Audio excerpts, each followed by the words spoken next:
Aujourd'hui, on évoque Tribune Quotidienne qui parle des révélations de Madiambal Diagne. Madiambal Diagne.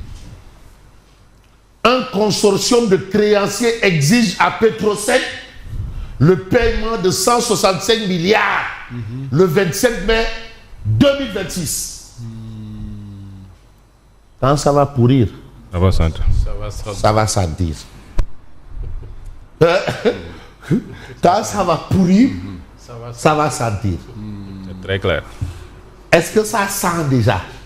On dirait que quelqu'un joue avec la poudre de piment. La poudre de piment, sans maîtriser la direction du vent. C'est dangereux alors. Hein? C'est dangereux. Attention. Ah oui. Et sur ce point, Madiambal alerte.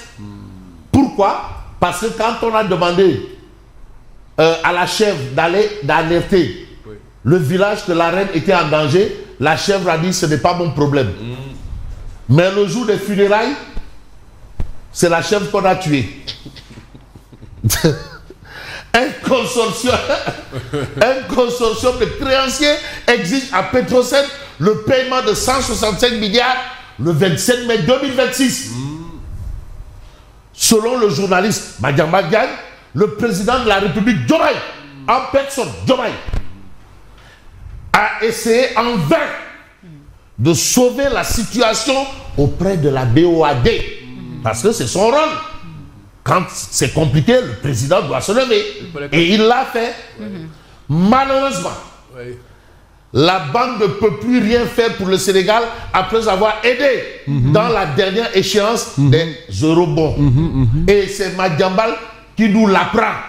Comme il nous a également appris qu'il y a un vol immatriculé tant qui doit partir de X pour Y lieu et à bord avec X, Y, Z, W.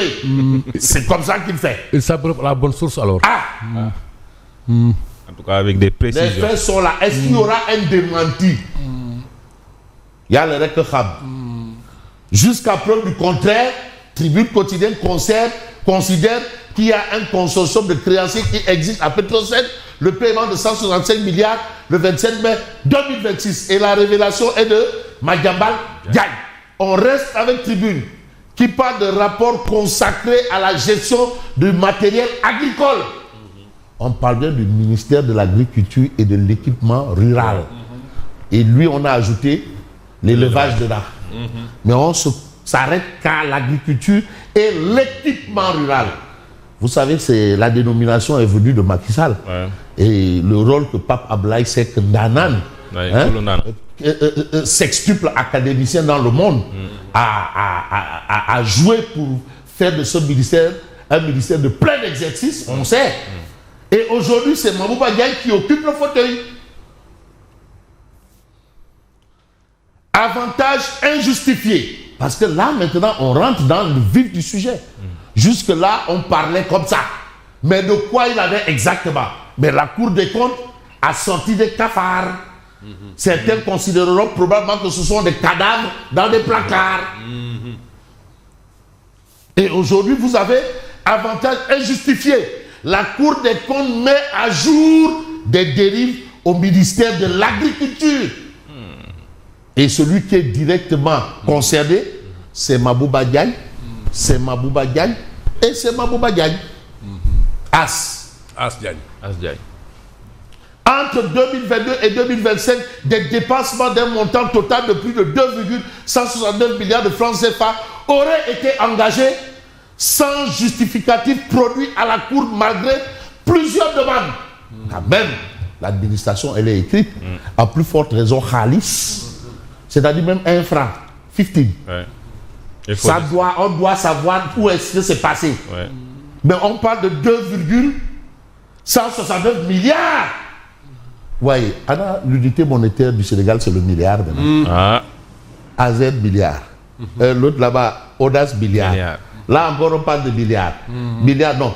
Pour le cas électrification, bon, Nyotei.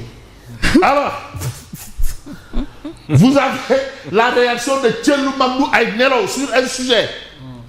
Le président est tenu de saisir le Conseil constitutionnel par rapport à cette histoire de L29 et L30.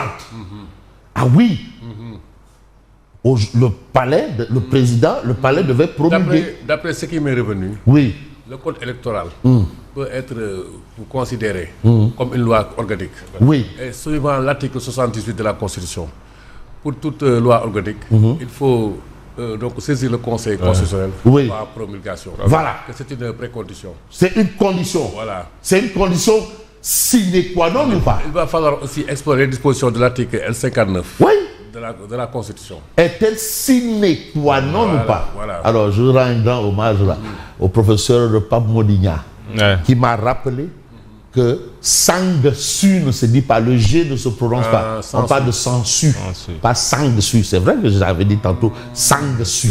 Effectivement, professeur, c'est sang-su. Alors, on reste avec tribune. Et là, vous avez nouvelle formule Tabaski. Donc, on est passé du dialogue au Giancarlo. Bon, rien à voir avec le Giancarlo des mœurs là. En tout cas, Diomaye transforme le dialogue national en tête-à-tête. Voilà la situation que nous avons aujourd'hui. Mais aujourd'hui, vous avez Bamba Fall qui a fait un meeting. Maire de la Médina, Borom Médina 7-7, Borom Médina 0 sable, Borom vacances citoyennes. Il y a toujours il y a que à la Médina où tu as encore des vacances citoyennes. Mais Bamba Fall, lui, il rappelle, parce que le rappel profite et aux croyants, et aux vivants, et aux sachants, et aux pensants. Si la loi L29 et L30 est promulguée, attention, si elle est promulguée, Barthélémy Diaz retournera à la mairie de Dakar et à l'Assemblée nationale. Ah ouais. Ah ouais? Tu chites. Tu chites. Tu chites. Effet de la rétro. Tu chites. Faut même pas. Il faut ajouter tu chites. C'est Bamba Fall qui le dit. Tu sais, Bamba Fall, quand même, c'est l'élève de Ahmed Diène en politique. Et Tchelobak Ahmed Diène. Bien sûr. Il a de qui tenir. Attends, wow. Mon temps, mon petit maman, il faut mousse politique. De politique. Alors. Et par extension, Adja Aram Diène. Non, c'est Sénégal.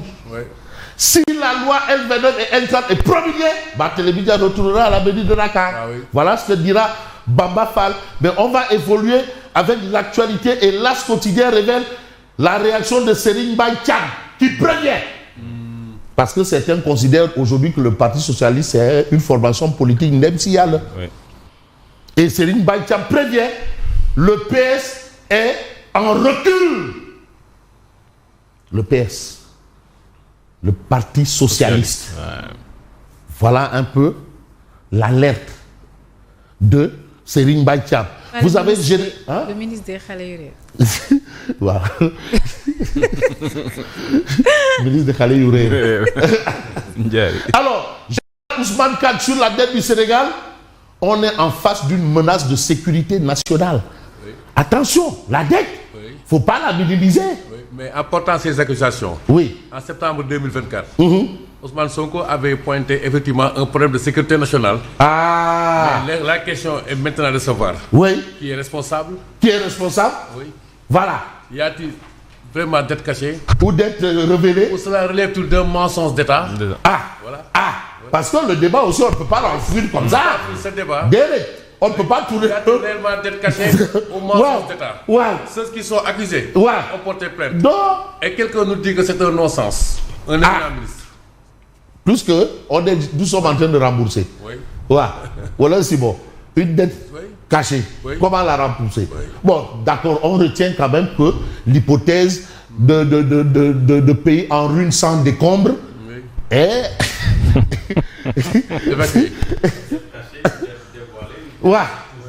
enrobée, elle est là. Mais attends, mais c'est le passif et l'actif, tu hérites de tout, hein? Voilà pourquoi les Gessebeurs disent à Chamber. Alors, dialogue national, new look. Diomaye attendu sur le format et les thèmes de référence. Après l'appel de la société civile, le président de la République engage des discussions directes avec les acteurs. En tout cas, il nous amène un dialogue new look. Tête à tête. B2B. Tête à tête. Gang, ça va nice. Nice. Bon. Crise ouverte à la Géroute. Ça aussi, c'est un autre sujet. Le DRH, Cheikh Tidiane Thiam, c'est le tourando de l'ancien calife de Niassène. Cheikh Tidiane Ibrahima Niass. Yes. C'est son homonyme qui est ici. C'est son homonyme. Il est sorti du Prytanée militaire du Mali.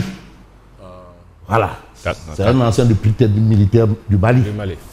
Alors, le DRH déballe tout.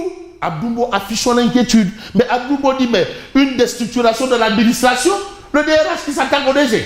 En tout cas, Abdoumbo lie cet incident à un désordre généralisé au sein de l'appareil d'État. Bien sûr. Bon, ben écoutez, si il y a un manque d'autorité aussi, il faut quand même qu'on évoque tous les... on parle de tout, hein. On a parlé de manque d'autorité. Ouais, donc ça ira dans... Ouais. Mais de toutes les façons, il y a un problème d'autorité. Hein. On retient ça. Ou selon lui, cet exemple cache la forêt. De toutes les façons. Mais le peuple quotidien parle du dossier du contrat d'armement de 45 milliards qui est aujourd'hui relancé. Mais qui est fou? En réalité, c'est quoi? Après la dette cachée, un autre thème de campagne pour les locales de 2027. Mais qui est fou? Donc, mais bilan bibalé, Aboul. Bilan là. On a annoncé un bilan. Le bilan, oui. Avec Kaba, Riti, et tout. Moi, j'attends le bilan du président. Il l'a déjà fait, je crois. Il a déjà fait. Voilà, le président Devogo. C'est lui qu'on a élu. On se contente de la sortie de Ndongo Samba Sylla, qui nous parle d'un doublement. D'un dédoublement de la dette depuis 2 ans. Oui. C'est ça le bilan. Ah bon? Oui. Ndongo Samba Sylla parle de dédoublement. Mais quand même une information autour de ceux qui sont détenus au Maroc. Oui. Et vous avez le professeur Amsatou Sow Sidibé, président du Comité national des droits humains du Sénégal, se prononce sur le dossier. Elle dit quoi? Le CNDH du Sénégal reste prudent et respectueuse des procédures en cours. Il faut quand même tenir compte de ce volet. Depuis le début de cette affaire, une cohabitation étroite et constructive existe entre le CNDH du Sénégal et celui du Maroc. Il y a un travail qui est en train d'être fait. Les deux institutions ont quand même posé des jalons. Mais bien sûr, plusieurs éléments permettent aujourd'hui d'espérer une issue favorable. Nous demeurons donc confiants tout en restant mesurés dans le respect des institutions marocaines et des procédures souveraines en vigueur. Attention, tout est une question de loi. Et qui ne respecte pas de la loi n'a plus de droit. Et c'est ce qui nous donne le droit peut-être d'évoquer le quotidien, rapport subvention du matériel agricole. La Cour des comptes épingle la LBA, la Banque agricole, et le DAGE du ministère de Mabouba Diagne. La Cour dénonce un défaut d'audit de recettes reversées par les bénéficiaires. Ça, c'est un scandale. Mais on est où là? Mais où est passé le JJJ? Non, les faits évoqués, c'est sous l'ancien régime ou sous ce nouveau régime? Sous ce nouveau régime. Ah bon. Hein? Mais dans cette histoire-là, où est le JJJ? Djoubal Djoubanti. Hein? C'est ça, c'est comme ça qu'on dit. Djoubal Djoubanti. Je crois. Non, Djoubanti. Djoubanti. Voilà. Critique quotidienne de révéler la Cour des comptes sur la gestion du matériel agricole par le ministère de l'Agriculture. Mais Mabouba Diagne, toi aussi. Plus de 2 milliards de dépenses sans justification.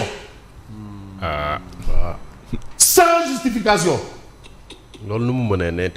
Même des charges sans amour. Sans justification. Les frais et intérêts perçus par la banque agricole ne se justifient pas. Mabouba Diagne sommé de corriger la convention signée avec la banque agricole. Mamadou Lamine Diouf, DAGE de l'agriculture, gestionnaire du compte contenu par le DGA adjoint de la LBA, la banque agricole. Immobilisation par la LBA des produits de cession du matériel agricole. Attention. Ça, quand ça va pourrir, ça va se sentir. Et ce qui sent vraiment, c'est pas du bon. Vous avez le témoin. Dépenses sans justificatif et fonds immobilisés. Mabouba Diagne et LBA, la banque agricole, épinglée par la Cour des comptes.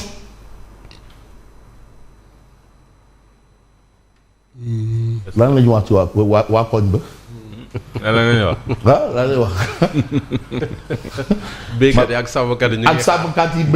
tout ce monde-là. Les Nyom tous ces gens-là. Voilà. Une faille majeure dans le système de contrôle. Ça, c'est ce que nous livre le témoin. Mais vous avez Walf Quotidien, affaire de véhicules au Prodac et à Géroute. Le Djoubal. Djoubanti. C'est pas du Djoubadi, Djoubanti. Voilà. C'est pas du Djoubadi. Mais tu sais, il y a dans certains pays où le I et U et I, hein, au lieu de dire unique, ils disent unique. Le Djoubanti a rude épreuve. Voilà la situation. Situation oblige. On va essayer de voir l'exclusif. Cyberattaque au trésor public, catastrophe, scandale et humanitaire, des dégâts à la peine de la haie de Tabaski. Voilà un peu un fait. Mais ce qu'on va faire, c'est un peu voir ce que nous dit Odia. Mais Odia est en mode LAN, article L19, BAT Festival de Jazz. Jazz Bataz. De Saint-Louis ou bien de Dakar, ou bien de Baobab. En tout cas, vous avez Barthélemy, vous avez Mansour, MC. Rejoins-moi sur scène. Non. Ça, c'est Abbas qui n'est pas d'accord. Ouais. Ce festival de jazz. C'est à Saint-Louis ou bien c'est à Baobab? Il reste Bamba Fall. Il est où Bamba? Non, il manque Bamba Fall dans le truc. Bamba Fall. Alors, moi, j'en ai fini. Je vous dis merci et bonne continuation. Merci beaucoup, Lucien. À tout à l'heure pour la